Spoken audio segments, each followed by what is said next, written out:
আসসালামু আলাইকুম ওরহমতুল্লাহি ওবারাকাতু।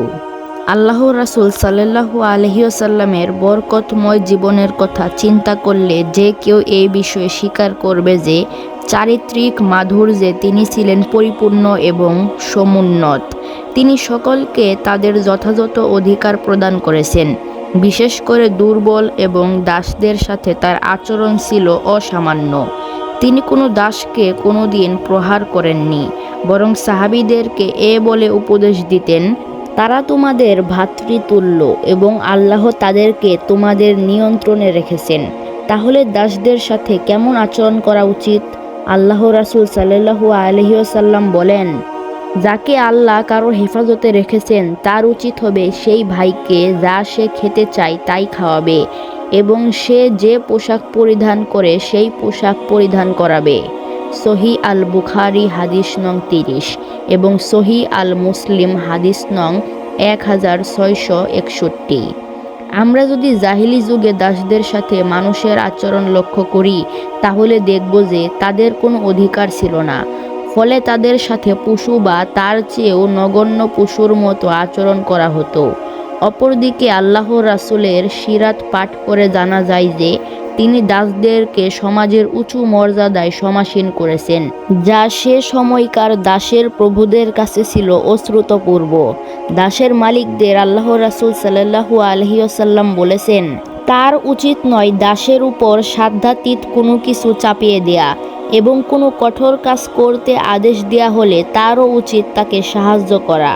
সহি আল বুখারি হাদিস নং 30 এবং সহি মুসলিম হাদিস নং 1661। তার চাচাতো বোন জাইনাব বিনতে জাহসকে জায়েদ বিন হারিসার সাথে বিয়ে দিয়ে এবং জাইদের পুত্র উসামা বিন জায়েদকে ফাতেমা বিনতে কাইস নামক এক কুরাইশের সাথে বিয়ে দিয়ে তিনি কি দাসদেরকে যথাযথ সম্মান প্রদর্শন করেননি? আরেকটি বিষয় হচ্ছে তিনি দাসদেরকে কোনো প্রকার আঘাত দিতে কঠোরভাবে নিষেধ করেছেন। অধিকন্ত দাসদেরকে তাদের সাধ্যাতীত কাজের বোঝা না চাপিয়ে দেবার আদেশ দিতে গিয়ে বলেন, যে তার দাসকে চোর দিবে বা আঘাত করবে তার কাফফারা হচ্ছে সেই দাসকে মুক্ত করে দেয়া। মুয়াবিয়াহ বিন সুয়াইদ বলেন, তার পরিবারের এক দাসকে চোর দেওয়ার পর সে পালিয়ে যায়। আমি দুপুরের আগে ফিরে আসি এবং আমার পরিবারের সাথে সালাত আদায় করি। সালাত আদায় করার পর আমার পিতা এক দাসকে ডাক দেয় এবং আমাকেও। তারপর তিনি দাসকে বলেন, তাকেও তুমি শাস্তি দাও যেমন শাস্তি সে তোমাকে দিয়েছে। তিনি আরও বলেন, মুক্কাররিন পরিবারের আমরা ছিলাম 7 সন্তান এবং আমাদের বাড়িতে ছিল এক চাকরানী। আমাদের একজন সে চাকরানীর মুখে থাপ্পড় মারে এবং সে কথা আল্লাহ রাসূল সাল্লাল্লাহু আলাইহি ওয়াসাল্লামের কাছে গিয়ে পৌঁছে।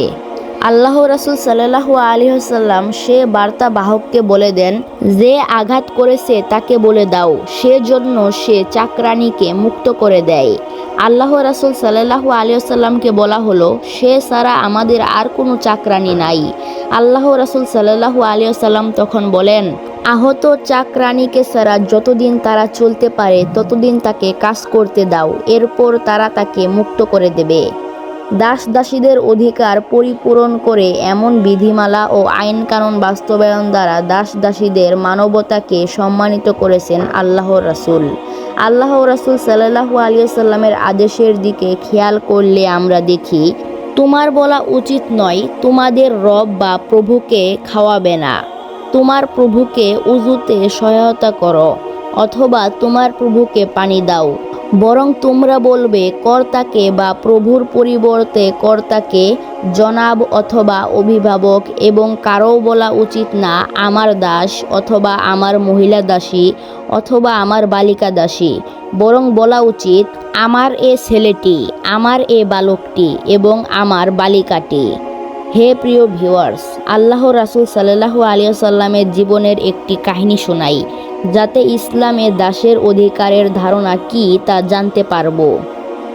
আল্লাহ রাসূল সাল্লাল্লাহু আলাইহি ওয়াসাল্লামের এক সাহাবী আবু মাসুদ আল আনসারী বর্ণনা করেন, আমার এক দাস একবার ভুল করে এবং আমি সে কারণে আমি তাকে রাগান্বিত হয়ে চাবুক দিয়ে আঘাত করি, কিন্তু সে সময় আমি পেছন থেকে একটি কণ্ঠ শুনতে পাই, শুনে রাখো আবু মাসুদ। কিন্তু রাগের কারণে আমি মনোযোগ নিবদ্ধ করতে পারিনি। তবে কণ্ঠস্বর যতই আমার নিকটবর্তী হতে লাগলো ততই আমি বুঝতে পারলাম তিনি আল্লাহর রাসূল সাল্লাল্লাহু আলাইহি ওয়াসাল্লাম, যিনি বলছেন, জেনে রাখো হে আবু মাসুদ। এটি শুনে আমি চাবুক হাত থেকে ফেলে দিলাম।